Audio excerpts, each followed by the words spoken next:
And thank you, Joy. Let's just wait just a second before our other panelist comes back on. I think Dale, your camera. We will begin this evening with a brief overview and then open the floor for any questions. If you have any questions, feel free to type them in the chat. This evening, we are focusing on general lead poisoning prevention information this evening. If you have any questions specific to your child or property or anything specific, feel free to email us at the email that's going to be posted in the chat very shortly. Joy, if you would do that, I would appreciate it. Thank you. And our staff will respond to you directly. Okay, I'm going to be monitoring the chat for questions or any other issues. I'd like to start with an introduction of our panel this evening. First, we have here Mr. Dale Hagan. Dale oversees the department's housing section, which provides the lead hazard repair and minor home repair grants and the lead safety training program. He's an architect and has been working on lead hazard control projects since the department's first pilot projects in 1991. Dale is our OG. Thank you, Dale.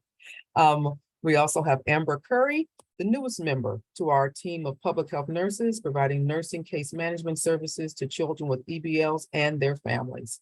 She, along with the other PHNs in our department, helped to find possible lead hazards and coordinate the removal while continuing to monitor each child until their lead levels drop and remain low.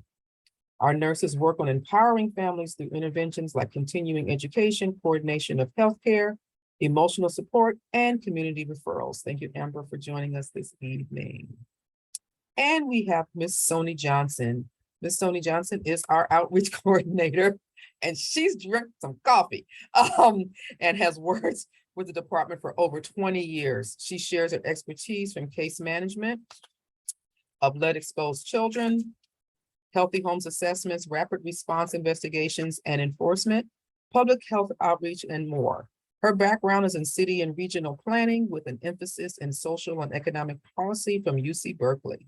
She has a passion for environmental justice and spends her spare time outdoors hiking in nature and just enjoying her family. Welcome, Sony. And Sony's going to start us off tonight with the presentation. Sony, the floor is yours. Thank you, April. Let me just set this presentation up. Give me a few minutes.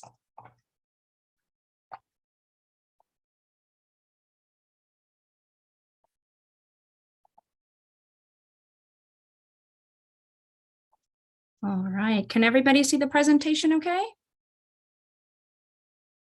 I'm sorry, I can't see anyone, so.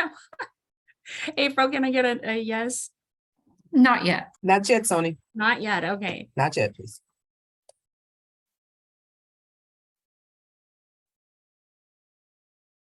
It's a little slow. Are you sharing the screen there? Let's see, let's try this again, 1 second. Your screen. Aha. Do you see it? There we go. All There we right. go. There. Now we're cooking. Now we're cooking. Now let me just put it in presentation mode. All right. Are we all good? All good. Excellent. All right. So as April had stated, my name is Sony Johnson. I've been with Alameda County Healthy Homes Department for a while now. And so today what I'd like to do is just give you a general overview of who we are, what we do, the type of services that we offer. That way, after the short presentation, you'll be able to ask any type of questions in regards to what we do, any concerns that you have, or questions, right? So we are the Alameda County Lead Poisoning Prevention Program. However, we initially started out about 30 years ago as the Lead Poisoning Prevention Program for Alameda County, where we were started out of a grassroots organization based out of Oakland, because the neighborhood people just decided that they were really tired and they were aware of all the lead levels of the children within their neighborhood, and decided to do a grassroots effort, which Alameda County ended up taking on. And thus the Alameda County Lead Poisoning Prevention Program was born.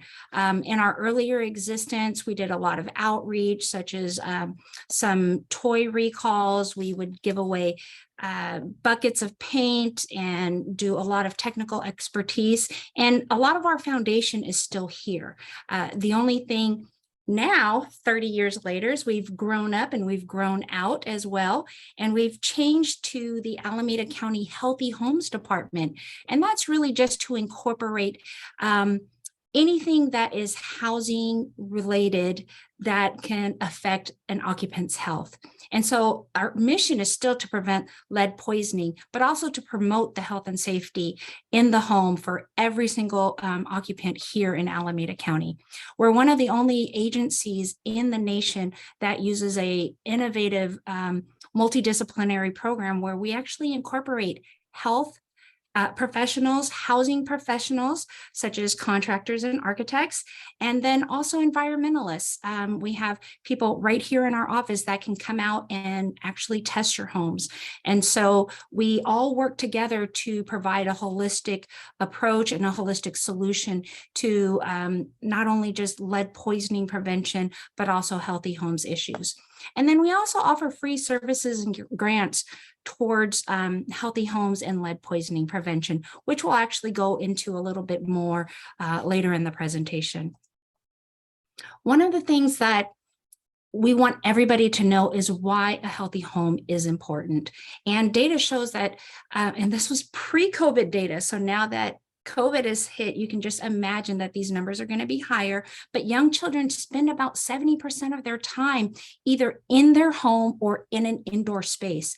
And so that's why it's really important to make sure that that indoor space is not only healthy, but it's also safe, because we've found out back in the early 1800s that housing actually affects health, both directly and indirectly. And some of those direct physical effects might be slips and falls, especially for some of our most vulnerable populations, which are going to be children under 6 or the very elderly. There's chemical exposures, biological exposures. The biological ones may be from pests, from their feces that can cause allergens, and then also psychological effects just from being in a space that is not healthy. If you're living in a house with mold and your breathing is exasperated or your asthma is exasperated, it will affect your psychological health as well. And so these are some of the reasons why we want our communities to know what the importance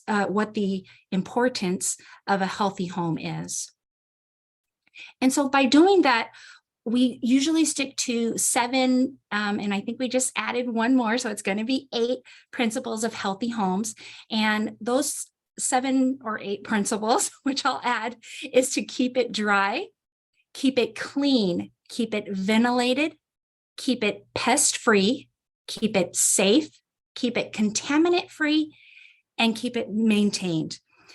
We have a lot of webinars and trainings that actually go into these 7 principles even further to teach occupants, homeowners, and landlords or property owners how to actually assess your home and what you can do simply to ensure that every area of your home is going to adhere to the 7 principles so that your family is in fact able to live in a healthy home. What I had mentioned earlier is that our data has shown that there's been so many health problems that's related to housing conditions. And earlier I talked a little bit about mold, and with the winter months coming, we know that there's certain houses that are more susceptible to mold, and mold is an actual allergen. It may affect some people's breathing and others it may not, but it does lead to asthma, and it's one of the largest causes of asthma within the younger children in Alameda County. Some of the other health problems that housing conditions can cause is brain damage, lung cancer, as well as lead poisoning. There's allergies. It could relate to, it could also cause behavioral issues, learning problems, as well as injuries. And so with that being said, what I'd like to do is kind of focus in on one of the principles, which is keep it contaminant free, or keep it safe. And so with that being said, lead poisoning is one of the most common preventable pediatric problems in the US today. It's something that's been around since the Roman times. However, it affects young children's bodies more so than anybody else, especially children that their brains are still developing before they turn 6 years old. One of the things that we've noticed is that if a lead poisoning hazard goes undetected in your home, then the possibility of removing the lead out of the child's body is very low. And so prevention is our primary focus right now, so that we can prevent any child from getting lead poison before they have a chance to grow and learn and develop. So that being said, I just want to see, and just in your mind, just looking at these children, can you actually tell which one is lead poisoned? It's really hard to tell. And the actual truth of the matter is that lead poisoned children don't look any different. The symptoms are very similar to cold and flu symptoms. And in actuality, some symptoms might not even show up for 3 or 4 years later, when the child actually starts going to preschool or kindergarten. And so that's why one of our key messages today is to make sure that you get your children tested. You want to get them tested at 12 and 24 months of age. Basically at 1 and 2 years old, that's when they're most active. They've learned how to walk, and that's when they're touching everything. So we want to make sure that every child in Alameda County has a baseline test, has been tested at least once, especially if you live in an older home or you're visiting someone that lives in an older home, your grandparents, your aunts, your uncles, your neighbors. So we just want to make sure that these messages get out to the public. This next one is just an illustration of where lead is in our environment. Out of all of these pictures that a lot of children have access to or can play with, can you pick out which ones actually have lead in them? There's quite a bit. I mean, it can't possibly be everything, right?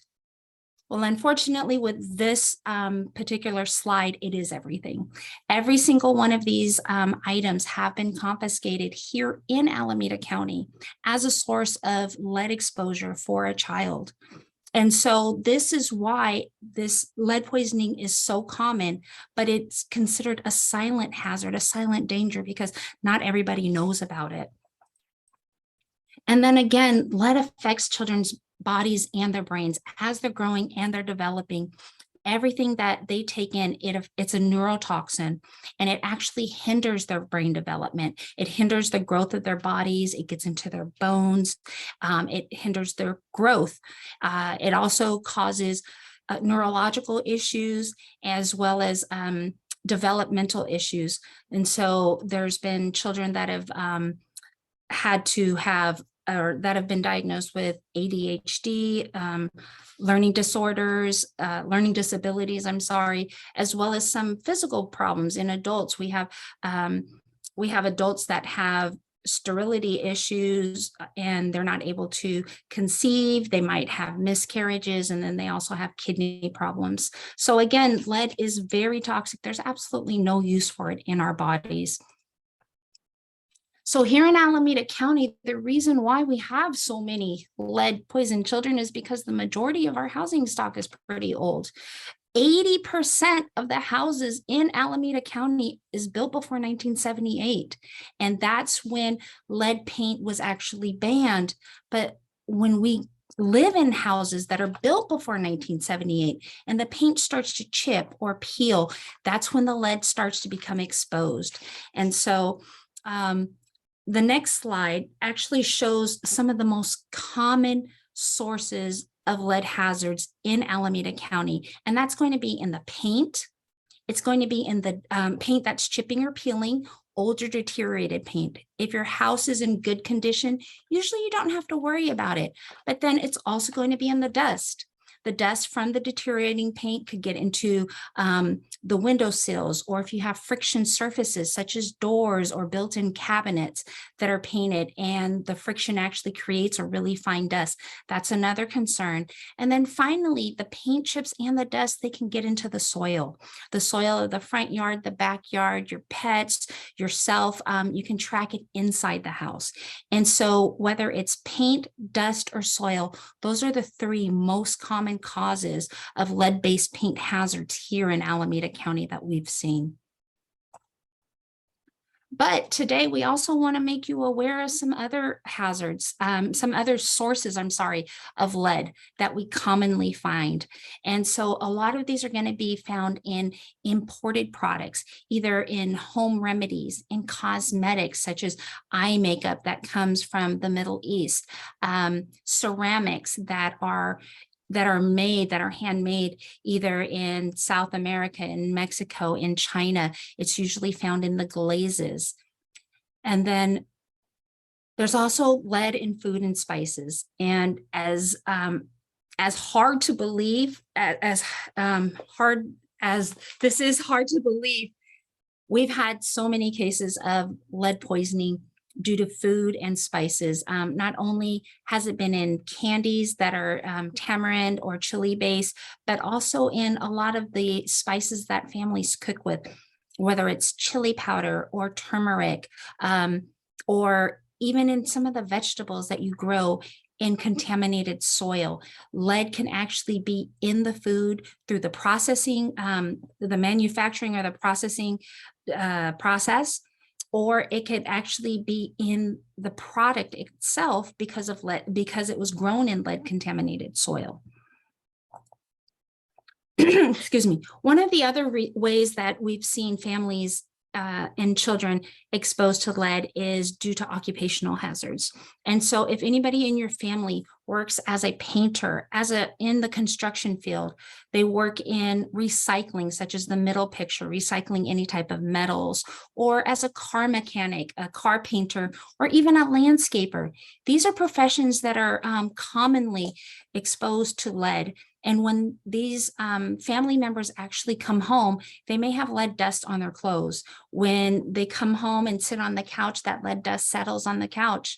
And then that's the same couch that the children might take a nap on, that they might play on, that they might eat on while they're watching TV. And so as you can see, there's lots of ways that children actually can get exposed to lead without people even thinking about it.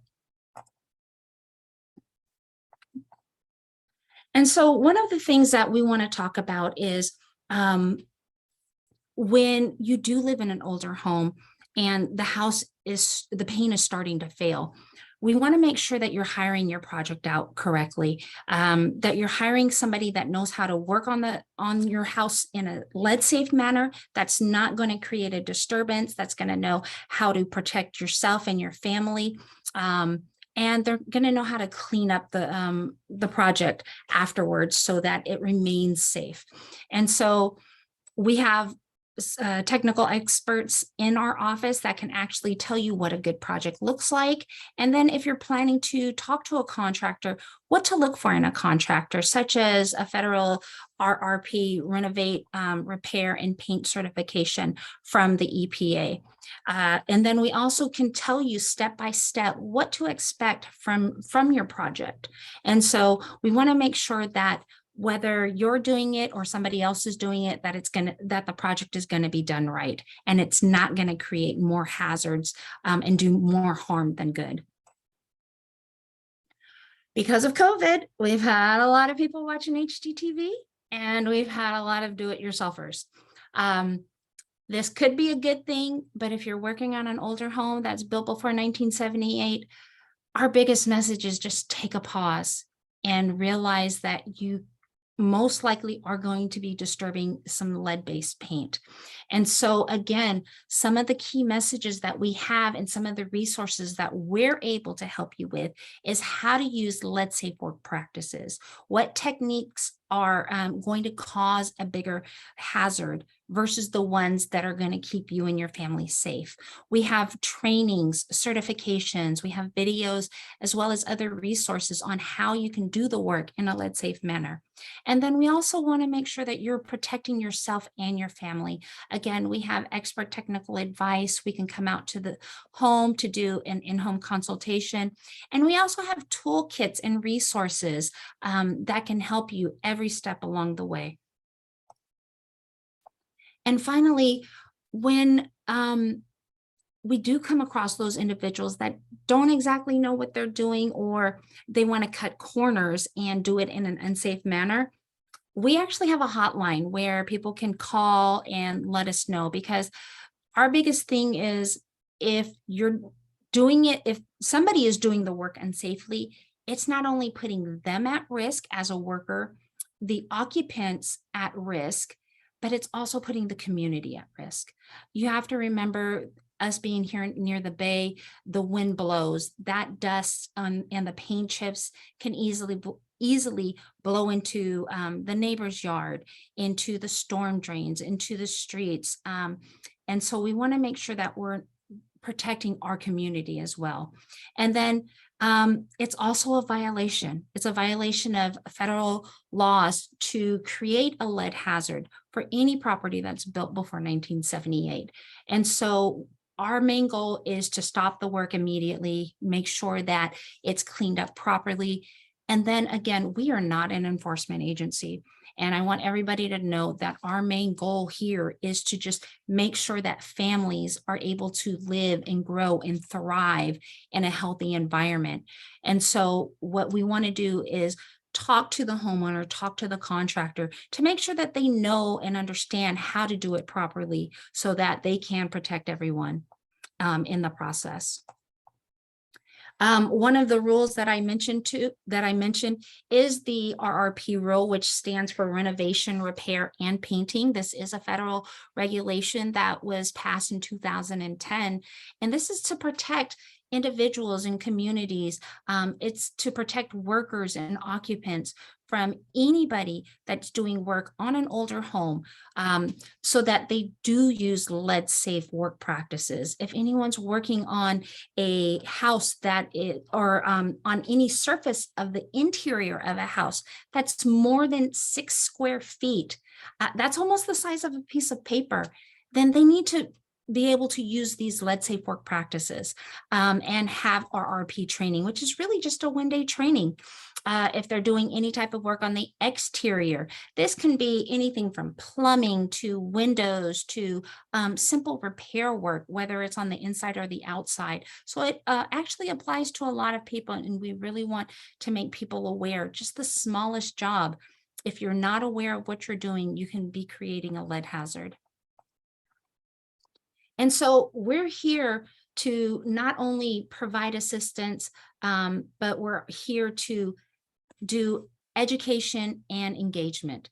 And so what we want to do is ensure that we go out to the community, we talk with neighbors, we educate the public, but then also that we put the power in their hands and we empower them.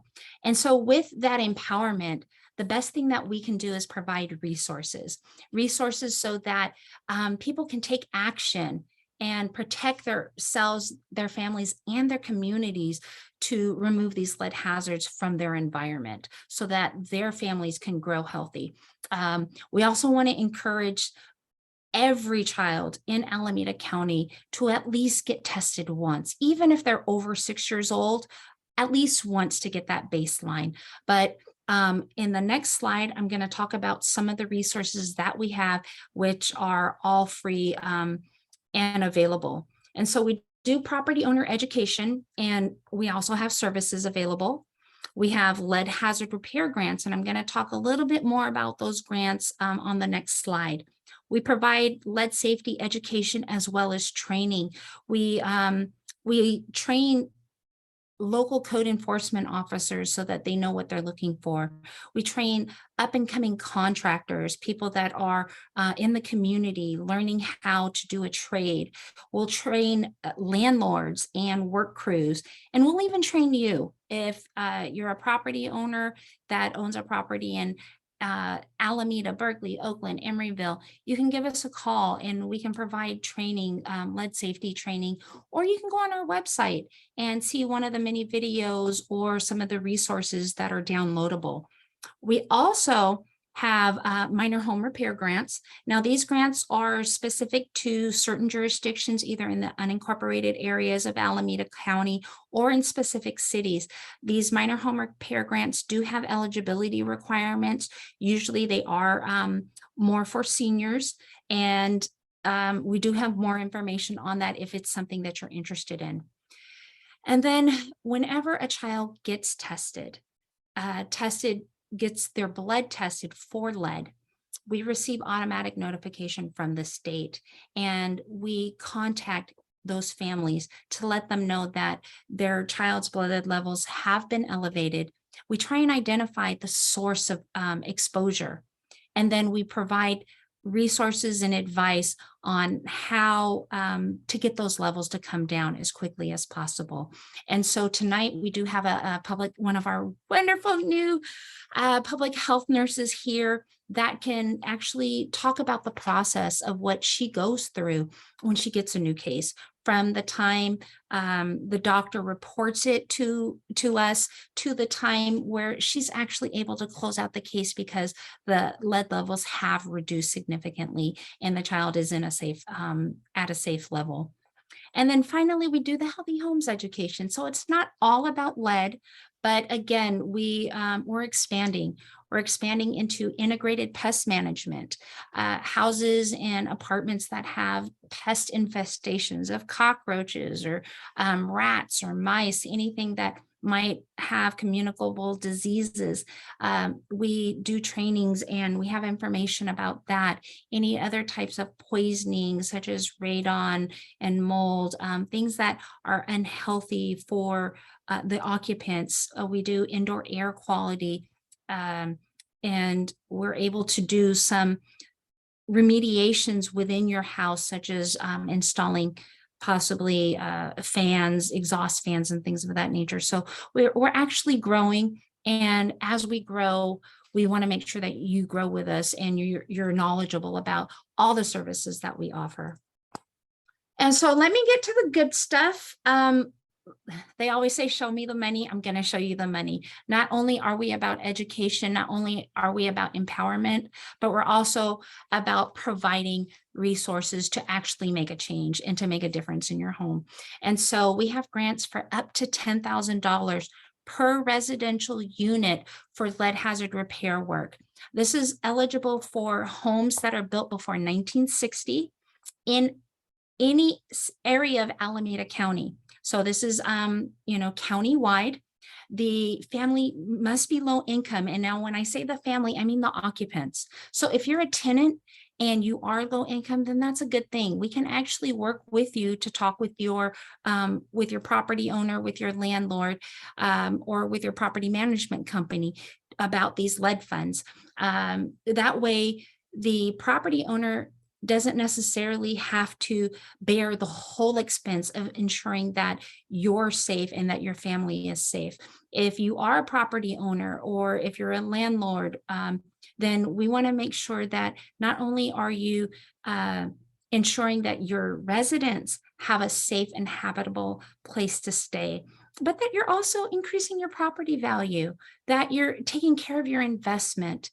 Some of the examples that I have here, there's a project that was in Berkeley. I don't know if that's Berkeley or Alameda, and I know Dale can probably speak to this. We do painting on the exterior or the interior of a property, because when a property is painted over and we paint a new coat of paint over existing lead-based paint and it's sealed in, it can't pose as a hazard. Remember, the only way to get poison is either to inhale it or to ingest it. And so when it's sealed in, there is no access, and we've stopped the access to the lead-based paint. And so that is actually enough to protect your tenants or your family. We actually also do some soil remediation work, which is a fancy word of saying landscaping. Landscaping to, again, cover up bare soil, cover up contaminated soil, versus removing 3 and 4 feet of lead contaminated soil. Some of the things that we can do is put bark over it, put pebble rocks, put sod, just anything to cover it up so that we restrict the access to the actual lead-based paint.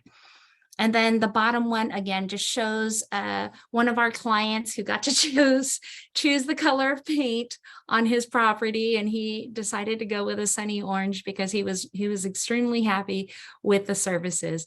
These lead control grants, it actually includes a risk assessment where we'll have a third party come out, lab come out to your home, and they will test the components of the home to see if there's actually lead-based paint on the property, and not just lead-based paint, but hazards. So with older homes that are built in the early 1900s, the chances that you have lead is going to be very high.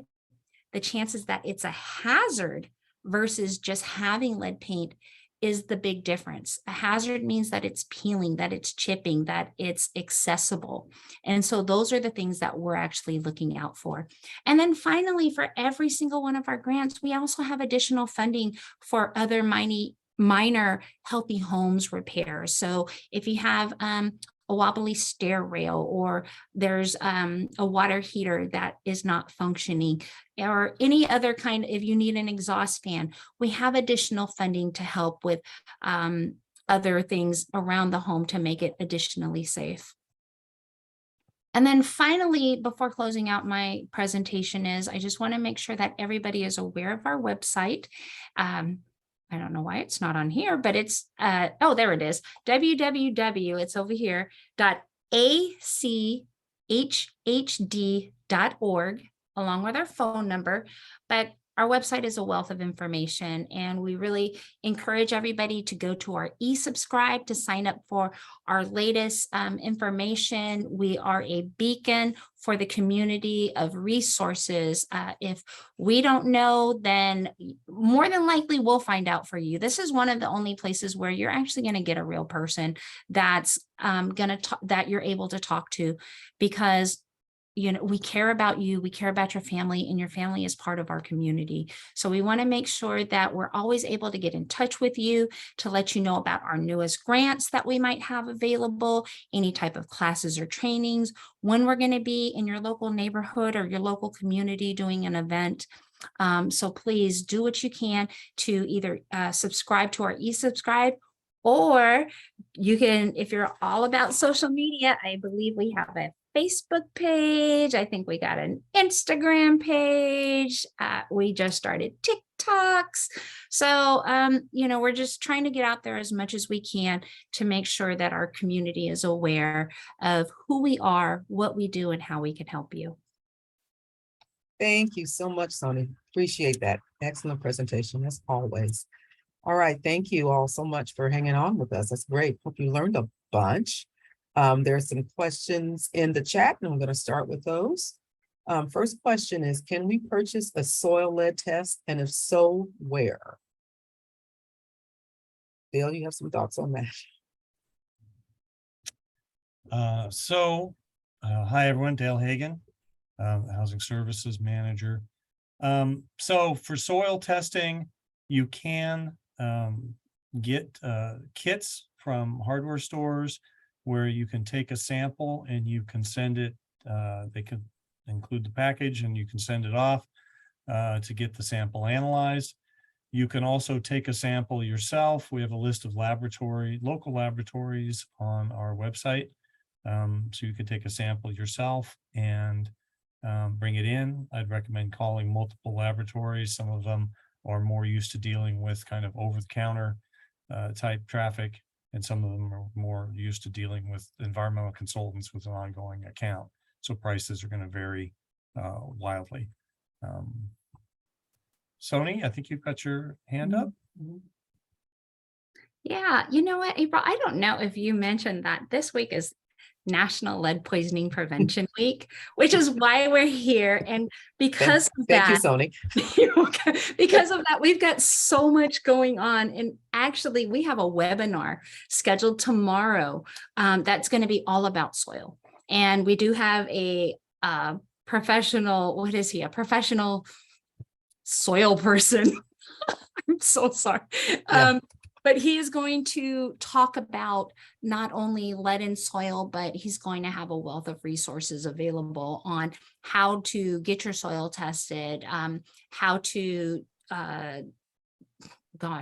mix compost to balance out the pH levels of the soil, and how to possibly where to plant raised beds or cover your soil. So it's going to be a wonderful webinar.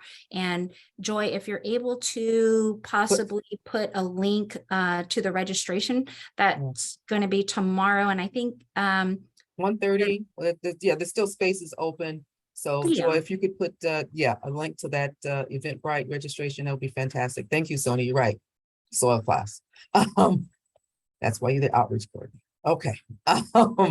Okay, Dale. What about a test for water, or had you finished the soil? Okay. No, I think I was done Okay. with the soil. Okay. So testing for water. So there are several water districts in Alameda County. The largest one serving the most customers is East Bay Municipal Utility District, or EDMUD. They will send you a voucher to get your water tested. So you can go on to their website, which I believe is www.ebmud.gov. If someone could check that for me and put that in the chat, I'd appreciate it. So in our experience, we don't do a lot of water testing. What happened in Flint, Michigan was that they have a lot of old lead service lines that had built up a coating of minerals inside the line for over a long period of time, so that the lead was somewhat not accessible. Then they changed their water supply to one that was did not have a lot of minerals in it. It took the minerals off the inside of the line and released lead. The water could have been treated to prevent that. And so this was an unnecessary tragedy. Alameda County, we do not have as many lead service lines. They're in the process of removing most of them. The bulk of them have already been removed, and there is a directory of where they are, and all the water districts are working to remove them. We don't test water when we do our lead hazard control grant programs, because it's not part of the eligible expenses, but we do when we do an environmental investigation for the most severe cases of lead poisoning. And in approximately 30 years of doing that, we've probably found under 5 areas where the water itself has been high enough to be of a concern. And so this is mostly in older faucets. So it's not coming from the main water supply. It's usually not coming from the water line. The old galvanized pipes don't have lead in them. They may have rust, but they don't have lead in them. The copper pipes have had, there was lead solder up until the mid 80s. But that has largely been coated by the minerals in the water. And then faucets used to have lead in the brass to help them seat. And through a series of state laws and later federal laws, the amount of lead in the faucets has really been reduced. So the newer faucets have a lot less lead in them. And Sony, you've got your hand up.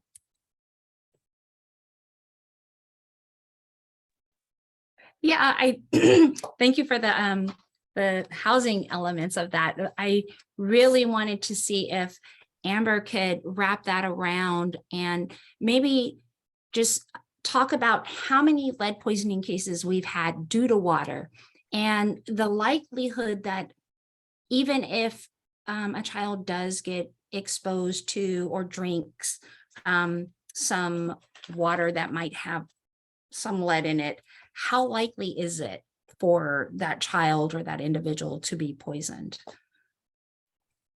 Yes. Hey, everyone. I'm Amber. I'm one of the nurses in our department. In my whopping year and a half of being on the team, not one case have I had where we have found lead in the drinking water for the kids that I'm case managing. And at this point, I'm case managing about 45 plus children and families. So that should kind of attest to what Dale said about water being not one of the biggest things we're concerned about. As Sony brought up, some of the items that I have often found as a culprit of lead poisoning in children, it's going to be spices, ceremonial powders that are used, and then housing related problems, chipping paint, paint dust, kiddos putting toys in their mouth when it's covered in paint dust, pulling off paint chips from the wall and eating them. So these are definitely the top 3 items that I would say are causing lead poisoning in most of my cases. Thank you, Amber. That's really helpful. Appreciate that. We still have time, so attendees, please type more questions in the chat. I'm going to go to the next question. Is the popcorn ceiling in an old home full of lead? When there is steam, some of the popcorn ceiling may fall off. Would like to test, would like access to test. Dale, I'm sure you've heard this question before. Yeah, it's a great question. The popcorn ceilings were popular from the late 60s through the 70s, and lead is very unlikely to be the issue with the popcorn ceilings, but the issue could be asbestos.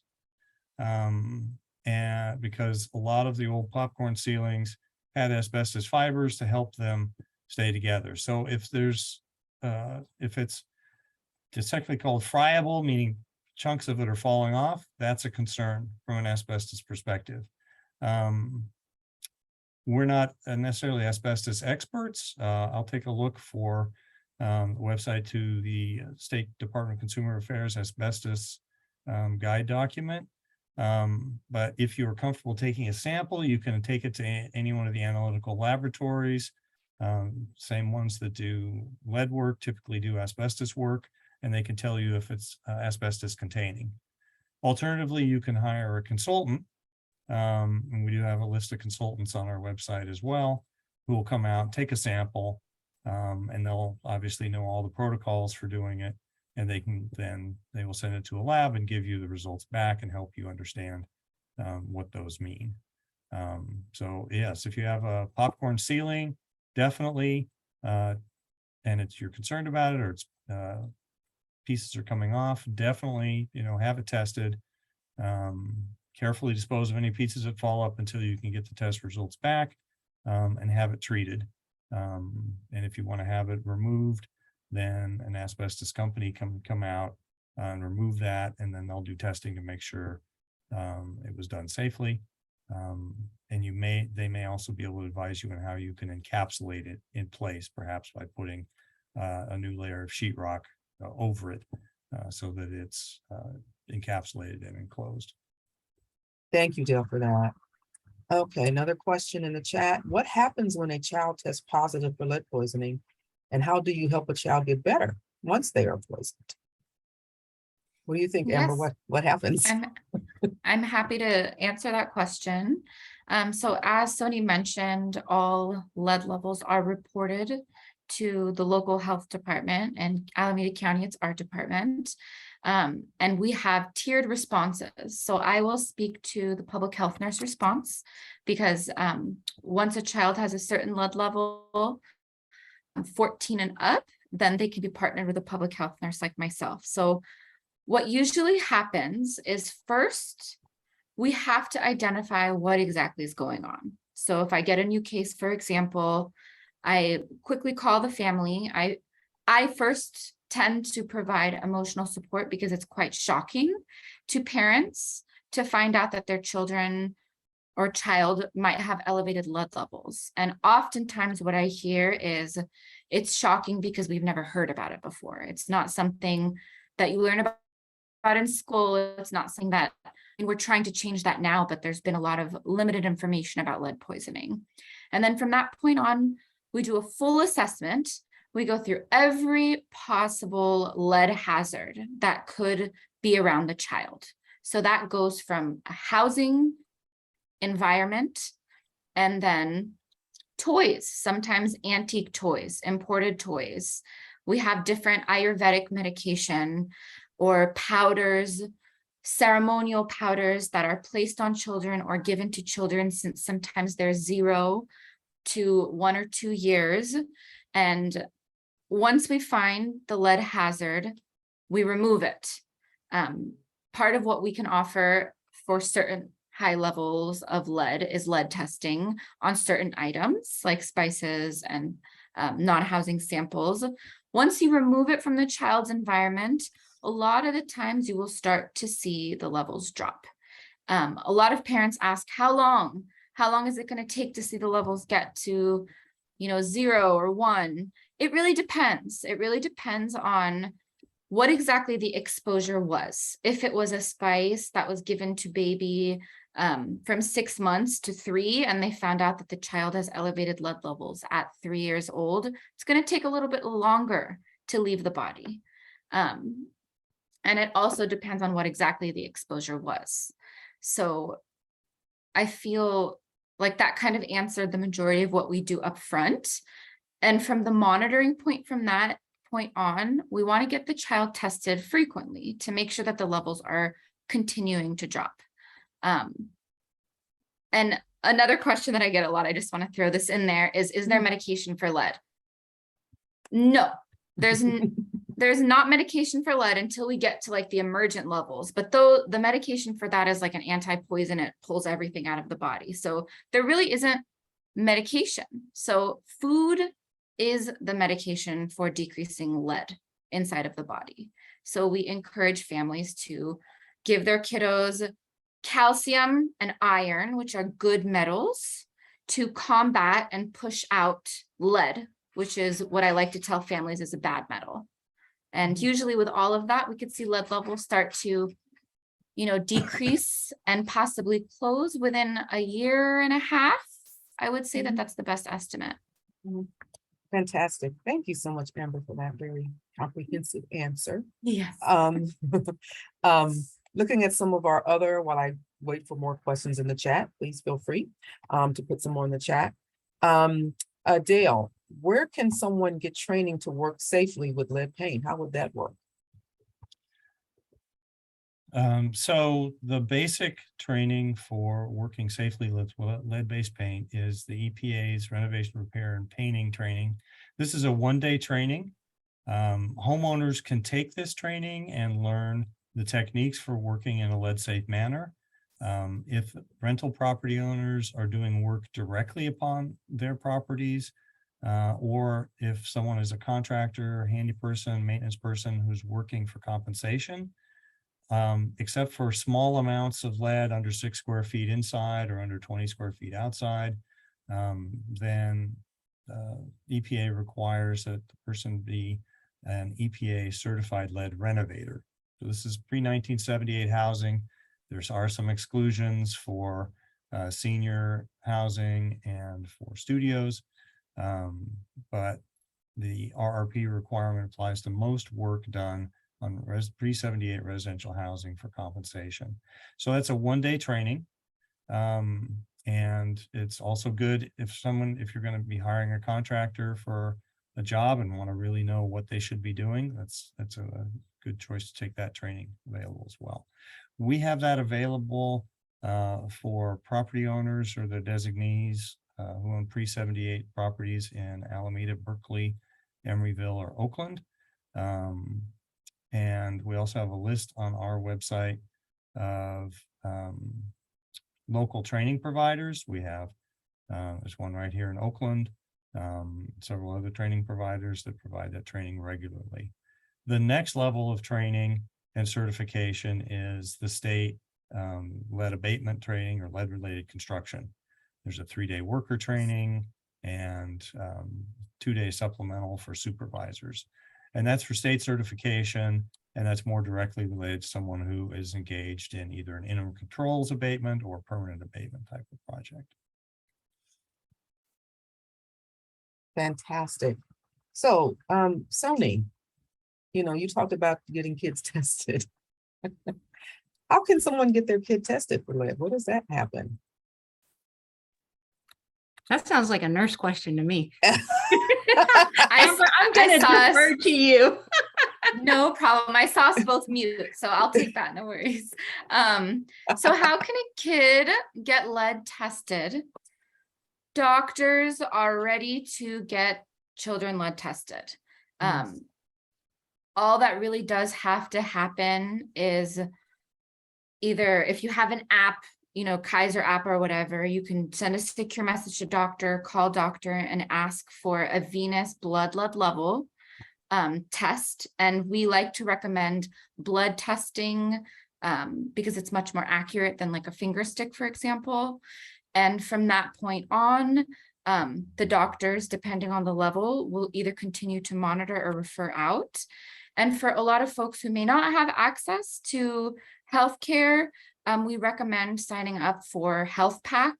Oftentimes, depending on your income status and your income level, Health Pack it's not health insurance, but it can provide you with access to doctors who can order these tests for free, even if you don't have health insurance.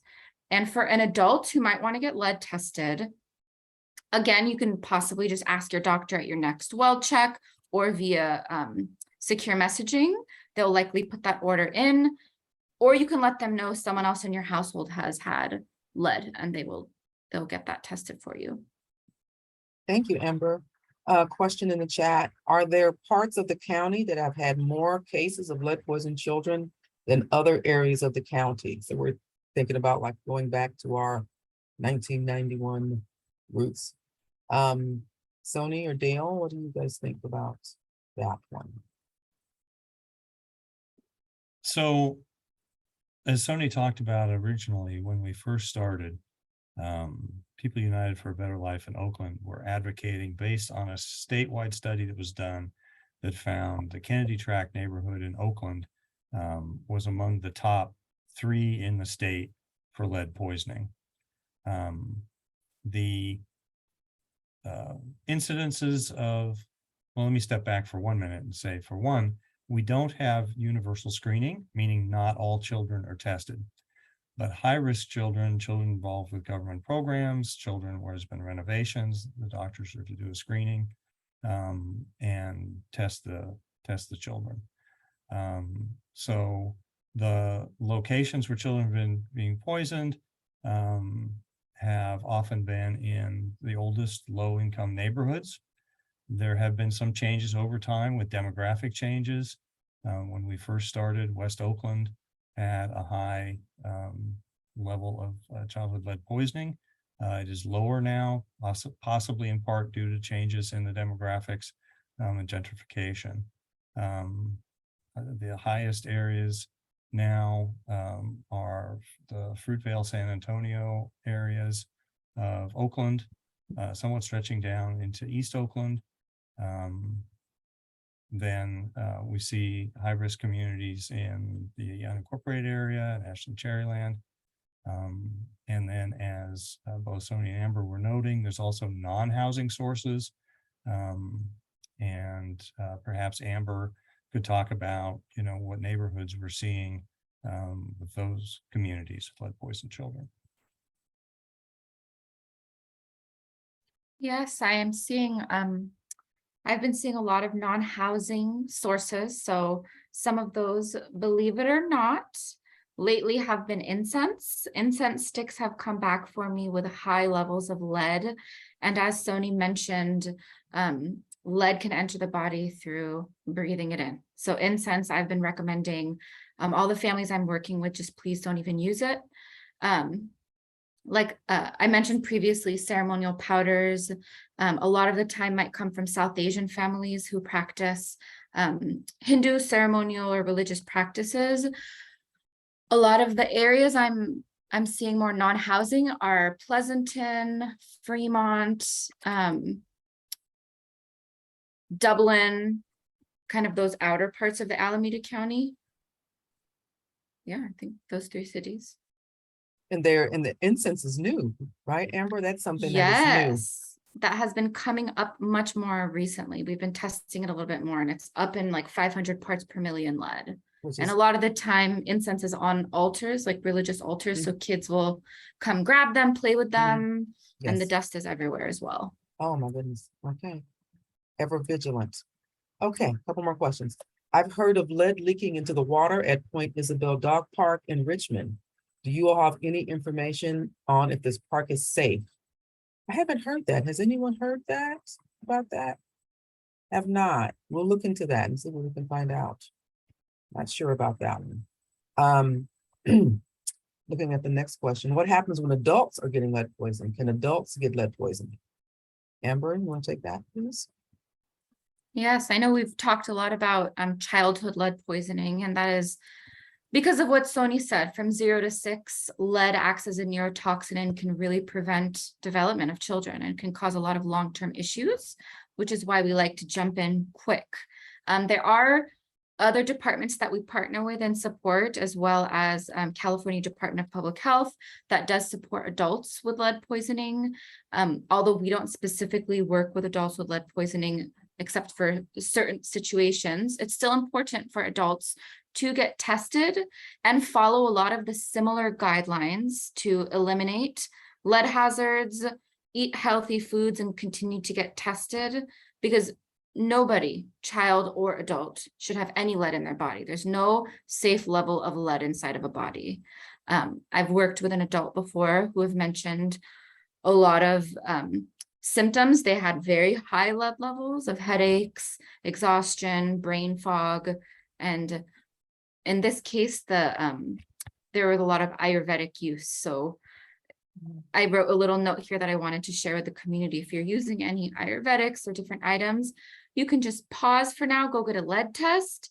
And if your lead test is high, you can contact us or your doctor to kind of follow the steps that we've provided of eating healthy and removing the hazard, and then getting tested repeatedly.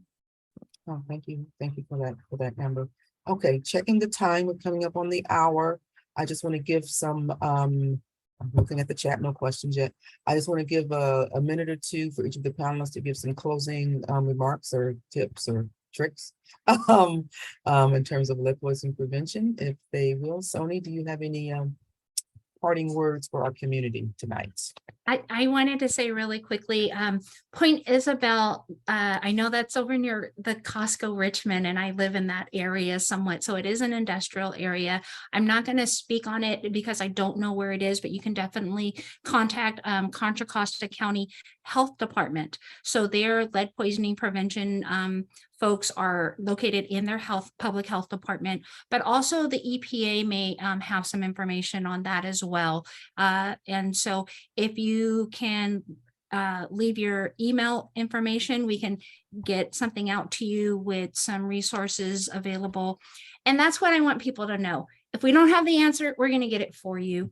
We want you to get this information, empower yourself, share it with your community. I know dog people, they hang around with other dog people. So all you dog people, just get this information and share it, because that's how lead poisoning became a thing, because President Bush's dog got poisoned and he was a dog person. So don't underestimate doggy people. So very powerful, very powerful for you. Very powerful. That's my parting words. Thank you, Sony. Amber, do you have any parting words, ma'am? Yes, I am of course going to say, please go get lead tested. If you leave today and you're feeling nervous, you're like, oh my gosh, I've taken ashwagandha, I take turmeric supplements from Costco. It's okay to feel nervous, but what I recommend is go get your lead test. And if your lead test is low, it's okay. You could take a deep breath. You haven't been lead poisoned. And if it's a little bit elevated, there are steps to decrease it. It will go down if you remove the hazard. And we're here to help. You can contact us. Happy to provide any support. from our department. Thank you, Amber. And Dale. Yeah, I wanted to thank everybody for participating and all the good questions. I hope we were able to provide you with some answers. I have a question for our moderators. Will the Q&A be available to participants after the end of the webinar, or? I believe that we can keep it and we can post it with the webinar when we record it. I believe we can. Okay, okay. And so we'll do it that way. Okay, even if because it's I not had recorded. gone through and I'd added some websites and information that I was able Understood. to find. Understood. And Excellent resources. and a correction, it is ebma.com, I'm sorry, COM. So, and they Okay. do have lead and Lead water test. testing vouchers. So I think one of the questions always when testing is, why do you want to test? You can always presume, but as with, kind of lead and water, you're using that every day. You want to know what's happening. If you have an older property and you're concerned about where risks might be and you need to prioritize, there's peeling paint inside, outside, getting a risk assessment to identify where the hazards were makes sense. Conversely, if many of the manufacturers started reducing the amount of lead in paint in the 1950s.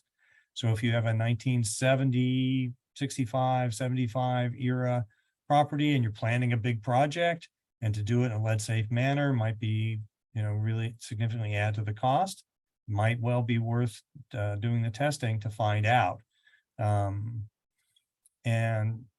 So again, you can always presume. There are the chemical test kits. We can't recommend them for architectural components using on buildings, but they could be a step, for screening for kind of a presumption. If you use a chemical test kit and it turns bright red, okay, then you can say, all right, I'm going to presume. If it's negative, that really doesn't necessarily prove anything. You would need to have additional testing done. So don't take a negative as a, free license to do whatever. And I don't want to, and I do want to talk about the value of using an environmental consultant because they know how to look at different substrates and make sure they're testing representative samples of everything. Because you don't want to just test the wall and then say, oh, now I can tear out this door, because they may have a different painting history. Not all the paint is going to be the same. But for small jobs, when in doubt, presume. But if it might make a difference, either in your priorities or, making sure, okay, I need to make sure my children are safe here, then get testing done for planning a big project. Fantastic. Thank you. Thank you, panelists. Thank you all for this. And certainly thank you, community, for coming out to learn more about lead poisoning prevention and keeping your and your family safe. And again, I want to plug our website, which is a wealth of information, www.achhd.org. That is in the chat, or you can give us a call at 510-567-8280. And certainly you can email us a question and we can send you some information from there. And Sony mentioned, it's like we have live people ready to help and talk to you about whatever your needs may be. And again, thank you so much for joining us and enjoy your evening and have a great evening. So, good night. Good night, everybody.